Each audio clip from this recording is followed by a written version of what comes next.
Hi, this is Kathy Sparrow, the Literary Midwife, and today I get to have a conversation with one of my most special people in my life, Laurie Seymour. She is the founder of the Baca Institute. I have known Laurie for over a decade. We've worked personally, and we were brought together by our mutual friend, Deb Zandella of the RIM Institute. And Laurie is the author of Unconditional Remembrance, Your Connection to Source. And we're gonna talk a little bit about the book, what it's about, how it came to be, and what we hope you walk away with. So, Laurie, welcome. Thank you, Kathy. I'm excited to be here with you, of all people. I'm going to show the book just so I don't forget to do it. You'll probably remind me anyway, but there it is. Such a beautiful cover. The painting that the cover was made from is from a dear friend in the Netherlands who does what she calls intuitive soul paintings or something like that. Intuitive something flow paintings. Ah, And I just knew that there was something she had done that I really wanted to use for this. it is a beautiful book. It's quite it's a global collaboration, isn't it? This whole I project. love that. Mhm. Tell us a little bit about what the book is about, but also how it came to be. And I know it's been a journey to bring it to birth it more than Well, an. it's been a long time. Um, I was invited a long time ago to be part of this weekend write your book kind of thing. And a dear friend and somebody who was working with that model. And so I said, sure. And I didn't know what I had already been working on a different book. I thought, oh, I'll be working on that. That's not what happened at all. Um, And as I sat down to just see what was I going to start writing, I just started writing. And the whole piece of for me in my life of how did I come to be where I am? But more importantly, my own journey of what I experienced is forgetting the truth of who I am, forgetting myself, forgetting that I was loved, forgetting that I am connected to source, all of that. I mean, that was even not worded in that way, of course, as a young child. I lost my father very young, and he was the person that I experienced and knew love through. And he died, um, and and so I forgot. I forgot that I was loved, and I can say it that simply now. But that took me on such a journey, and as I started writing, what I was brought into was the perfection of that, what that offered to me, how when I came to the place, because I'd already come through that to a different place of, well, I had an initiation, I had some experiences that directly gave me that experience of being loved. Mhm. And in not as an idea, because I had read that idea, 10, 100,000 times, but as a real energetic, physical, embodied experience. And again, as I continue to write through that weekend, and then after that, more and more pieces of what that meant and how that was, and what experiences I had that were part and parcel of the breadcrumbs on that journey. And then a lot of other pieces came into play as I continued writing. Now, I set it aside for quite a number of years. And then there was this moment of, you need to go back to it. It was very clear inner direction. And it was just like, okay, okay. And I just started writing, not, yes, I intended to complete it as a book. Mhm. I really didn't have a real sense of, oh, I'm going to publish this, and what does that mean, and what are all the steps and pieces to that?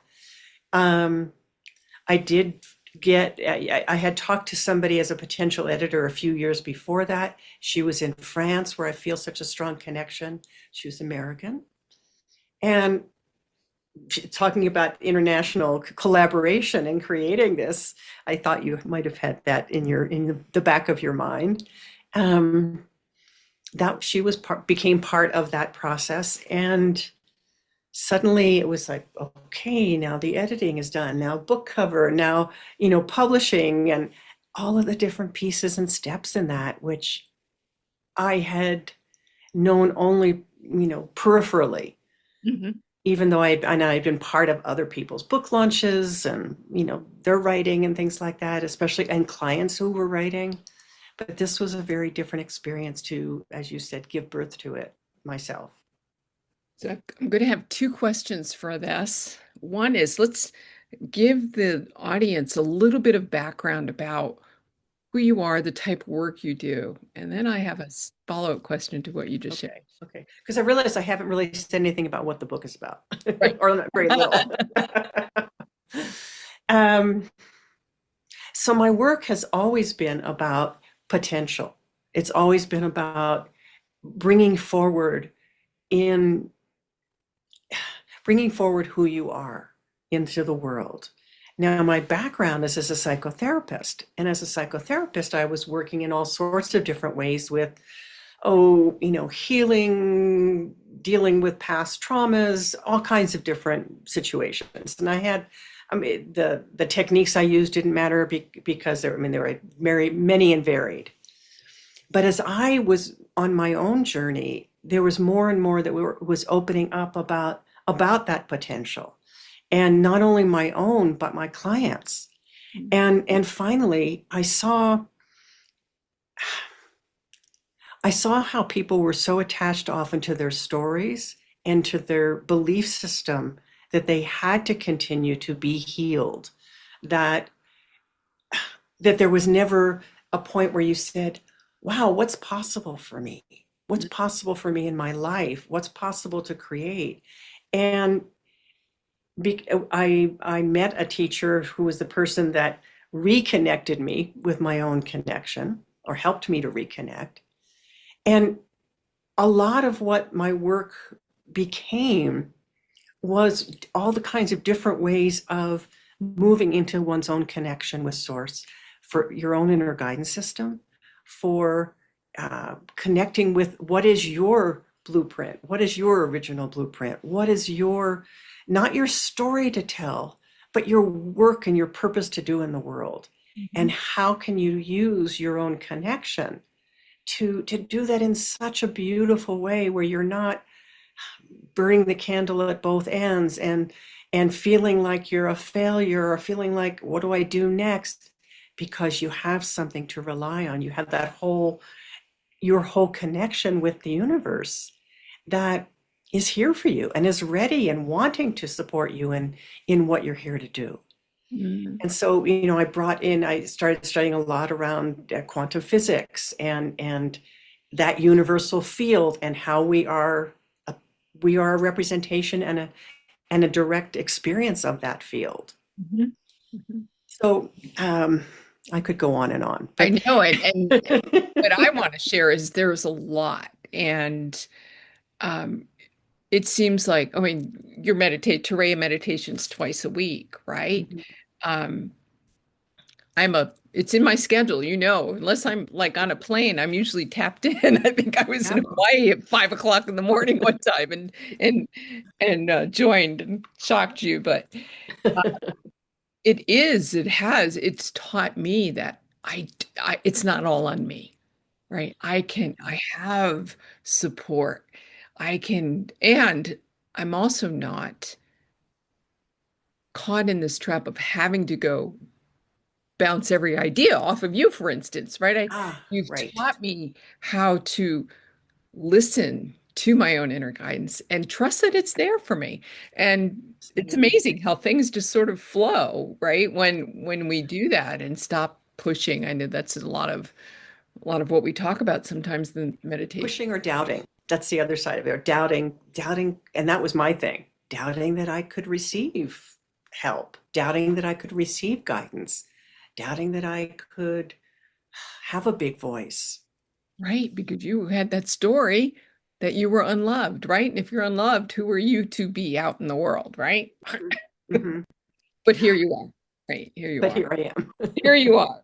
And, that's that who am I is often a question that authors make, especially right towards Mm, the end. They go, who am I? Who am I? Then they start slowing down mm. because it's big to bring a book into the world. It is. And so the follow-up question is, what did you discover about yourself as you were writing this book? Hmm. What didn't I discover? There were so many new ideas that came to me in the writing of it. Um, well, for one thing, and I don't think I even realized this till after, I always think of myself as not a very good storyteller. I don't really have stories to tell. And my own daughter said to me, who reads a lot and who has a really strong critical thinking abilities, and she said, "Mom, you should write more stories. You have so many stories to tell. You're such a good storyteller." So, who are you talking to? That's cool. The second book, you're not going to be a one book wonder, right?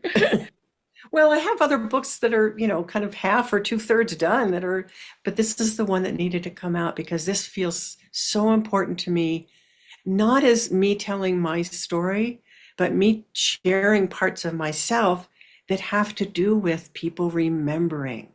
Because in the remembrance, and this is part of what I go into in the book, um, we start to create a society that remembers. So it's not just the personal remembrance, it's every bit of separation that we are witnessing right now in the world goes back to forgetting who we are. Mhm. So if I think that I am separate from you over there, that there's something wrong with you because you're a little different than me, whether that's a different sexual orientation or a different color, or you came from another country, or just you think differently than me, it's a reflection of my own forgetting, my own lack of remembrance. And so the power of remembrance is it's so strong in order to be able to start addressing what we're witnessing right now. Mhm. Mhm. You, when in one of my earlier sessions, this just popped back in with you back in 2013, you said to me, your job is to remember. Hmm. Then I had it in a little journal, tucked it aside, and I found that again, I think it was 3 years ago. So it's like, and I get chills. And the question that comes out of it, what makes it so difficult for us to want to remember? Mm. I think we do want to remember, but everything in our physical life runs contrary to that. Mm. We um, we have this physical body that we come in with, and it does all these funny things. And maybe we're well taken care of, maybe we're not. Maybe we cried too long. Maybe as we started to get a little older, we lost someone important to us, or we had a lot of critical feedback. All those things make us want to, you know, think about what do I need to do in order to get that love, in order to be approved of, in order to feel connected. And so we're trained to look outwards. We're not trained to go inwards. And if we were instead had a um, had both of those aspects supported. How do we stay connected? How do we remember and learn about the world, learn the things that we need to learn? Because it's not about letting go of your critical capacities. It's not about letting go of your discernment. It is moving beyond the linear, this is all that's important world. Mhm. Mhm. I would say even my discernments become more powerful. Hmm. I can trust it more. Yeah. That's Yes. Yes. um I think what, if I know one of the things that just made me think was when we start to remember, there's this chance we'll get kicked out of our tribe, right? Right. Right? Oh, you're changing, you're being different, and then Exactly. there's that fear of the loss of love. But if if we truly learn to love ourselves and know that it's there from source always, then fears dissolves. It does. It does. And the truth is that those kinds of things happen. Maybe we're not kicked out, but somebody was just talking about this in a um, an online group that I was running the other day, and she was saying, I'm changing so much. I like who I am, but I can tell that my family kind of looks at me like, "Who are you?" And sometimes it's our closest friends that say, "Who are you? You've changed," in an accusatory way, instead of celebrating, "We have changed. Yes, we're always changing." And if we're not changing, if we're not evolving, then what's happening? We're in what I call entropy, which is, we can't stand still, so we're going backwards. We're going downhill instead of moving into whatever our next evolutionary capability is. It's like not using our muscles. Yeah, absolutely. We kind of lose. Absolutely. Hmm. If there were 3 points you want readers to take away from reading your book, what would they be? Let's see. The first is something about how, well, first of all, that we are loved, that source is available. And don't know, I'm not going to separate these into three, so I'll just keep Yeah, going. yeah. And by that, I mean, we did come from source. We are here as part of source. And when we start to experiment with that as being possibly true, we might start noticing sensations in the body that are different. We might start having other experiences of, well, I found myself thinking this new idea, and now that I start to kind of hang out with it, it feels very interesting and exciting and possible. Mhm. Um, so there's that. Um, that anytime we forget, we can take a breath. We can take a few moments to just to get quiet and take a breath and know that that breath is there as what keeps us alive. It's that's the creative intelligence of the universe, and that we can remember in a moment. Yeah. And that so much of what we've been taught is just a little piece of the story, and it may not be the truth. Yeah. Wow. We could keep talking. I know we could We easily. could. We could. So, unconditional remembrance, your connection to source. And I want to also qualify source is your word for presence, universe, God, spirit, All of the above. all Yeah. of the above. Yes. And um, you can find out more on your website, thebacainstitute.com. I'll put that in the show notes. And that's also a place they can find you. You're available for speaking, and I also want to, tell people to come to Ray meditation to Yeah. just get a taste of this. And it's every session is different and powerful, and I Mhm. always walk away going, wow, right? And I do too. I do too. Yeah, I'm always in awe. These are short 45-minute sessions twice a week that I've been doing for 10 years. Mhm. And they're online, and people subscribe for a month or and usually continue, and then they come when they can. But there's a whole members library. There's probably 800 recordings or so in there now. Wow. Um, and it's it's something to come and experience. Yeah. Hold up the book again. Sure. It's such a beautiful cover. Yeah.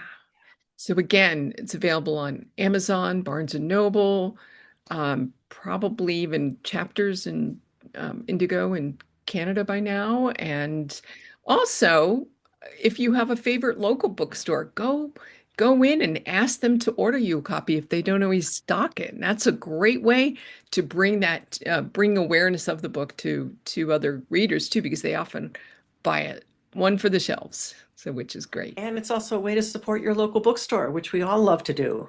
Yeah, yeah. The bookstore is my favorite place. My grandchildren call them the big library. There, yes, indeed. And I say, yeah, the big library, I go spend lots of money. So, Laurie, thank you. This has been a pleasure. It's been a joy remembering. And my wish is that more people remember because it's a really wonderful way to live.